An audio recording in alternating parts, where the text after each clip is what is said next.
Hey guys, welcome back to my channel. If you're new here, my name is Jenna and today is my first pregnancy update for this pregnancy and I'm so excited to start doing these again. With my daughter's pregnancy, this was one of my favorite parts of pregnancy, is just being able to document all the things I'm going through and changes my body's going through, and also meeting so many of you guys who are pregnant at the same time as me. So I'm really excited to do these again. Just a little disclaimer, this is not going to be how they typically go. I'm going to try and do them as I hit each week, so like actually on time when I'm 10 weeks, I'll do it after I just finished 10 weeks.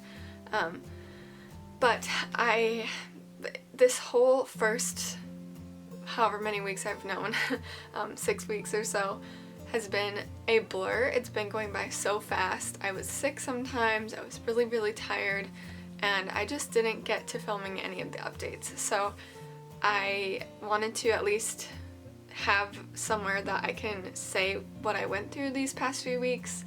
But after this video, they will be up to speed and in the same format as my updates with Hazel. So this is going to be from the time I found out I was pregnant until 8 weeks. All the symptoms I had, my ultrasound, my beta draws, and all that stuff. So let's get into the update. Okay, so right away, starting at 4 weeks, I didn't really have that many symptoms. I wasn't feeling much too different than normal. I was more tired, a lot more tired. I was really hungry. I was getting slight headaches here and there, and I was pretty crampy. That's about it, but I really had to think if I was feeling different. They weren't sticking out to me too much. I will say I was also really parched, which I'm normally not. I don't really drink that much water, which is not good, but I just normally don't, and for some reason I was thirsty all the time. But yeah, I was also pretty emotional, not as bad as I expected, not as bad as I was with my daughter's pregnancy, but just overall a little bit more. It kind of felt like normal PMS, but just really tired and thirsty. Something weird though, I didn't have any breast tenderness, which was one of the first symptoms with my daughter, which kind of worried me a little bit, but I read online and sometimes you just don't get that in your second and subsequent pregnancies because you already went through all those changes in your first pregnancy. So that was a little bit strange, but also kind of a nice change. But yeah, 4 weeks was pretty simple. I didn't feel anything out of the ordinary, but I was also still testing that week. I still didn't know if it was a good, strong positive or not, so that could have been the reason. I was just focused on that instead.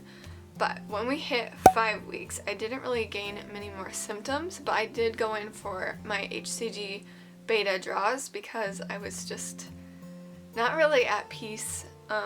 If you are brand new, I had a miscarriage the month before I got pregnant again this time, so I was very nervous, especially since the lines were so faint on the pregnancy tests. So I did opt to go in for the beta testing to see if my levels were doubling. So the first draw was at 5 weeks.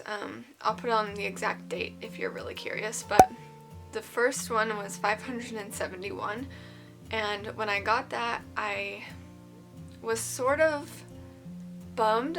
I know you can't really tell based on one number, but it seemed a little bit low to me for being 5 weeks, and that scared me a lot. But I knew that I couldn't judge anything based off of that, so I was just praying that it would double.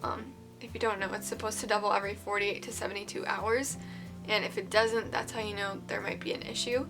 So I did go back in 2 days later, and it did double. It was at 1486, so 1486, and that was a good double, so that's how I knew it was a progressing pregnancy and healthy so far.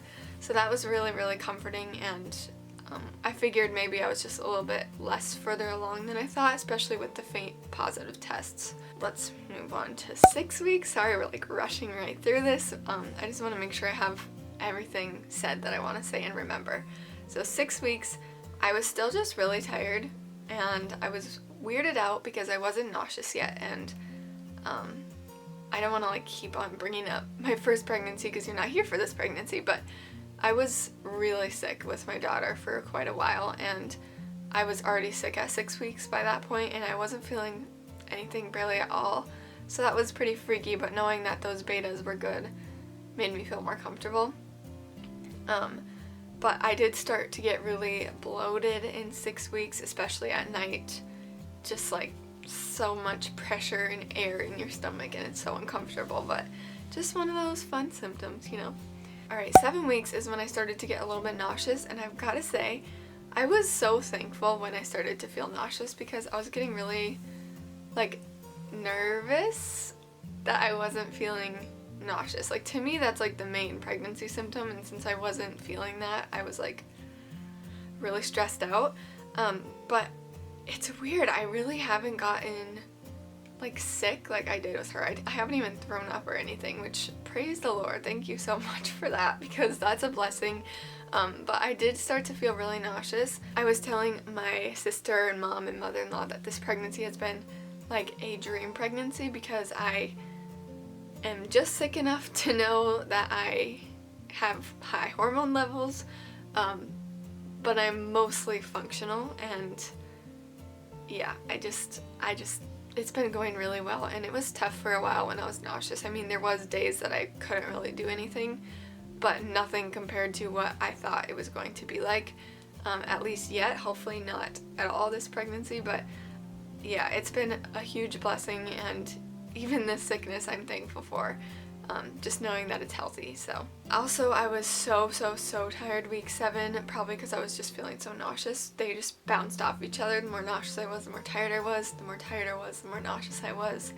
I've also noticed, again this time around, if I can sleep in the morning, I feel so much better, and that's kind of hard to do with another baby here. So when she does sleep in past 7, that is when I feel my best. But that's really all the symptoms I was feeling from weeks 4 to 7. And then nearing 8 weeks was definitely the worst of it. Those are the days I felt the worst and couldn't really do anything. I was going over to my mom's a lot, and my sister was helping and my mom was helping, so that was nice. But yeah, definitely got the worst at 8 weeks. I feel like that was the peak. I haven't felt much since then, which is great. I'm so thankful. I can't even say that enough. But yeah, that was definitely the worst.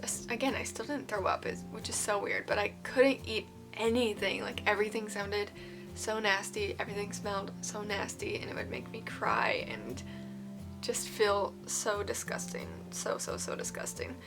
But before I was pregnant, I was just listening to other people talk about their morning sickness, and I was like, what I would give to have morning sickness right now. I just want to be pregnant so bad.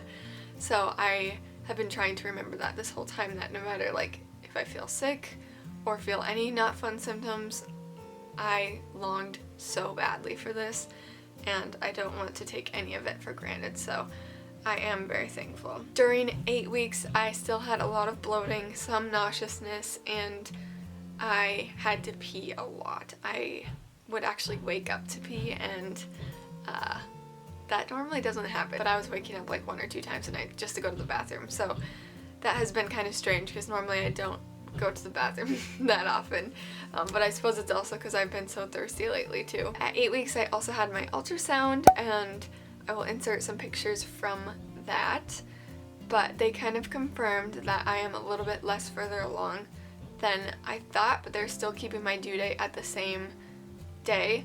So I was just measuring 4 days behind, which would explain the low betas, which would explain the faint pregnancy tests, and overall just makes sense.